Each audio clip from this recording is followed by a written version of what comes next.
Dan tentunya selain dipenuhi oleh massa ormas Islam, hari ini sidang Ahok yang ke-12 juga dihadiri oleh GNPF MUI, tepatnya advokat cinta tanah air, dan berikut kami tampilkan petikan wawancara dari Kapitra, dari Akta. Dakwaannya, karena jaksa penuntut umum berkewajiban membuktikan dakwaannya. Kena Ahok telah didakwa menoda agama oleh jaksa penuntut umum, dan jaksa penuntut umum berkewajiban membuktikan. Untuk itu dia memerlukan saksi-saksi dan saksi ahli yang memperkuat dugaannya bahwa Basuki Cahayapurnama diduga telah melakukan penodaan agama Islam. Ada kekhawatiran apa Pak sampai harus didampingi oleh ACA? Tidak ada ACA. Tidak ada sama sekali kekhawatiran.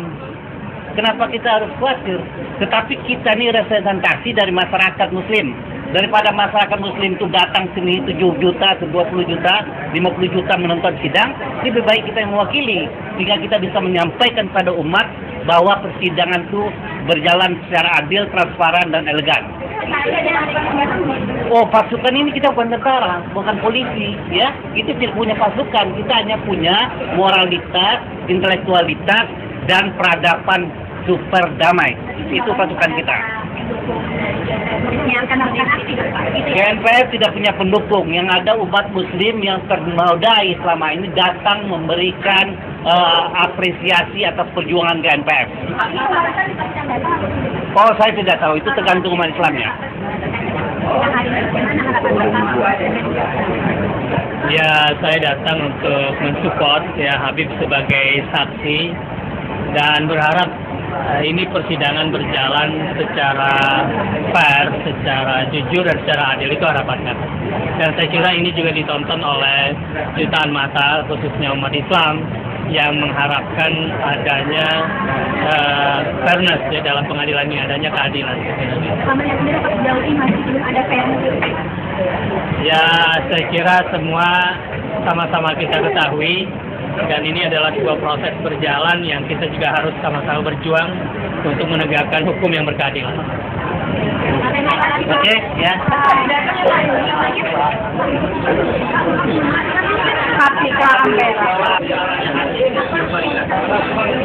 Dapat membuktikan dakwaannya.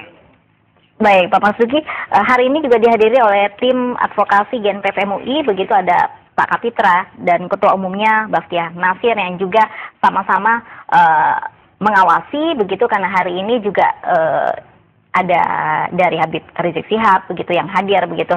Perlu tidak sih pengawasan yang mungkin dinilai berlebihan hari ini, karena saksi ini juga menjadi sorotan publik gitu. Habib Rizik Syihab, menurut Pak Basuki seperti apa? Ya, saya kira dari awal Majelis Ulama Indonesia sudah menegaskan bahwa GNPF MUI itu tidak ada hubungan organisatoris, tidak ada hubungan struktural dengan Majelis Ulama Indonesia. Okay. Itu adalah organisasi yang dibentuk secara secara mendadak gitu ya, berdasarkan aspirasi-aspirasi yang berkembang di masyarakat, di umat Islam, lantas mereka bergerak. Ya. Cuma MUI juga tidak mempunyai hak untuk melarang mereka membentuk kelompok seperti itu. Yang dilarang, yang dihimbau oleh Majelis Ulama Indonesia, mereka melakukan langkah-langkah yang bertentangan dengan hukum. Nah, itu satu hal ya yang ingin kami tegaskan sebagai pimpinan dari Majelis Ulama Indonesia. Lalu yang kedua, kalau kemudian hari ini GNPF itu datang ke pengadilan, di dalamnya juga ada Habib Rizik sebagai saksi, yang kira-kira itu adalah saksi yang memberatkan. Itu adalah mereka punya hak juga kan, datang ke pengadilan. Tetapi mereka berorasi, mereka berdemonstrasi, itu juga adalah hak dia, asalkan tidak melakukan pelanggaran hukum.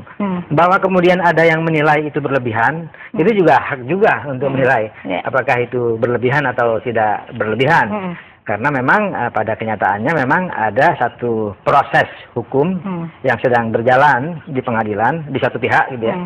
Tapi di pihak yang lain ada satu proses yang namanya proses politik di luar proses peradilan yang sedang bergerak, apakah itu dari pihak terdakwa atau dari pihak yang yang lainnya. Ini saya kira sedang bergerak seperti itu. Nah, tapi yang terpenting bahwa bagaimana agar proses hukum itu berjalan sebagaimana mestinya, jangan diganggu oleh proses-proses yang berdemonstrasi. Itu yang kedua. Lalu yang ketiga yang saya ingin tegaskan bahwa proses peradilan itu sebagaimana kita dengar tadi itu ada saksi yang memberatkan. Nah, misalnya hari ini mungkin Habib Rizik akan datang sebagai seorang saksi ahli gitu ya. Dengan keahliannya beliau akan menjelaskan dan mungkin akan memberatkan terdakwa. Begitu juga Bapak Abdul Khair Ramadan saya kira juga akan datang sebagai saksi yang akan memberatkan terdakwa. Di pihak lain juga akan ada saksi nantinya yang akan meringankan terdakwa dengan berbagai argumentasi. Dan itu akan didengar oleh masyarakat argumentasi. Ini penting argumentasi didengar, baik yang memberatkan ataupun yang meringankan. Dan tidak hanya didengarkan oleh hakim, tapi juga didengarkan oleh masyarakat. Itu yang saya sebut ini adalah menjadi bagian dari pendidikan politik. Itu penting. Tapi yang tidak kalah pentingnya justru adalah ada hal yang nanti menjadi putusan hakim sebelum hakim memutus itu di samping saksi yang memberatkan, di samping saksi yang meringankan, tapi juga ada hati nurani masyarakat. Hati nurani masyarakat itu akan sangat menjadi pertimbangan hakim di dalam memutuskan perkara ini semua. Ini kita saksikan semuanya mudah-mudahan berjalan baik secara hukum. Dan seperti tadi dikatakan oleh pengacaranya terdakwa bahwa proses hukum itu adalah equality before the law. Ini saya kira satu hal yang harus kita hormati.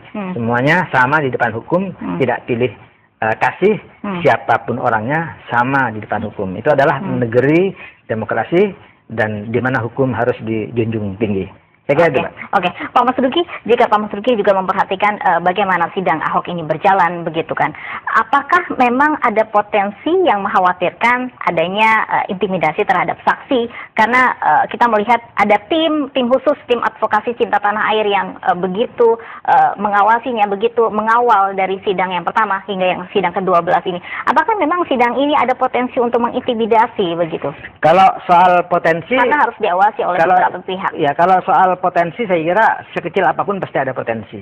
Tetapi kalau kita lihat kondisi bahwa saksi yang didatangkan di baliknya juga ada pendukung, itu juga saya kira akan meminimalkan potensi itu. Sehingga dengan demikian maka sebenarnya proses hukum yang sedang berjalan di pengadilan saat ini, kalau ada kekhawatiran seperti itu wajar. Tapi saya kira tidak akan terjadi seperti itu. Kenapa? Karena masing-masing ini sudah mempunyai keseimbangan untuk bagaimana proses keadilan berjalan. Satu. Lalu yang kedua, ini juga adalah satu proses peradilan yang mengambil satu pelajaran dari proses pengadilan sebelum-sebelumnya. Di mana ada proses semacam tadi Mbak katakan ada semacam proses kriminalisasi. Dan itu dengan kondisi seperti yang sekarang ini, saya kira tidak akan terjadi seperti itu. Baik, sejauh ini hari ini sudah sidang yang ke-12, Pak Mas Duki, begitu ada mungkin prediksi-prediksi yang bisa Pak Mas Duki jelaskan. Pak Mas Duki juga sempat membahas beberapa kasus yang mungkin sama dengan kasus Basuki Cahayapurnama ini yang memang pada akhirnya beberapa kasus ini harusnya dipenjara begitu. Ada kata-kata dibohongi, menggunakan surat, apalagi khususnya sangat sensitif, menggunakan ayat Al-Quran begitu. Harusnya ini proses hukum yang harus dicontoh, jangan sampai seperti aspirasi beberapa aksi begitu harus penjarakan penista agama begitu, Pak Mas Duki. Ya, saya kira kalau ada kata-kata penista agama harus dipenjarakan. Itu kan ada kata-kata seperti itu di dalam aksi-aksi ya yang dilakukan oleh masyarakat di luar pengadilan. Itu proses yang sebenarnya tidak boleh ada pemaksaan terhadap jalannya sidang gitu ya. Hakim dengan independensinya saya kira itu sudah mempunyai hati nurani untuk melakukan putusan terhadap kasus yang sedang ditangani ya. untuk dilakukan putusan seadil-adilnya. Dan Itu salah satu pertimbangan dari hakim untuk melakukan putusan yang seadil-adilnya itu adalah flashback terhadap kasus-kasus yang sudah terjadi sebelumnya. Yaitu adalah sebagai perbandingan. Itu pasti akan menjadi pertimbangan-pertimbangan hakim di dalam melakukan putusan pengadilan terhadap apa yang dituduhkan terhadap terdakwa sebagai dianggap menista agama. Karena kalau kasus-kasus sebelumnya itu ada banyak seperti ada kasus Lia Eden, ada kasus Ghafatar, ada banyak kasus terhadap hal-hal yang terkait dengan penistaan agama itu. Itu semuanya akan menjadi pertimbangan yang baik buat hakim. Di samping itu tentu saja yang seperti yang saya katakan tadi adalah pertimbangan yang terkait dengan saksi yang meringankan, juga saksi yang memberatkan, dan tentu saja adalah pertimbangan bagaimana kehendak masyarakat secara umum. Itu saya kira akan menjadi hal-hal yang menjadi pertimbangan bagi hakim untuk memutuskan perkara. Baik, ada beberapa pihak yang mungkin juga mengatakan kasus dugaan penistaan agama yang dilakukan Basuki Cahayapurnama ini merupakan kasus yang tidak begitu besar begitu, karena mungkin posisi Ahok ini jelang pilkada ada mungkin indikasi strategi politik juga di belakangnya, itu yang menjadi mungkin besar gitu.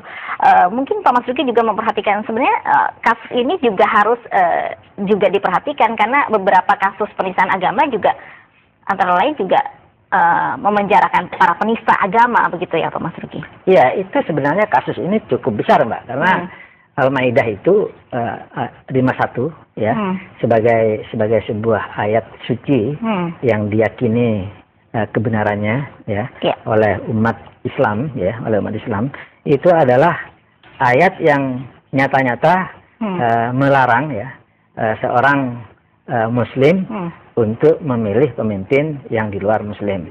Nah, itu artinya di situ kan. Nah, dalam konteks ini kan kemudian yang kemudian dikatakan oleh terdakwa sebagai dibohongi pakai ayat itu.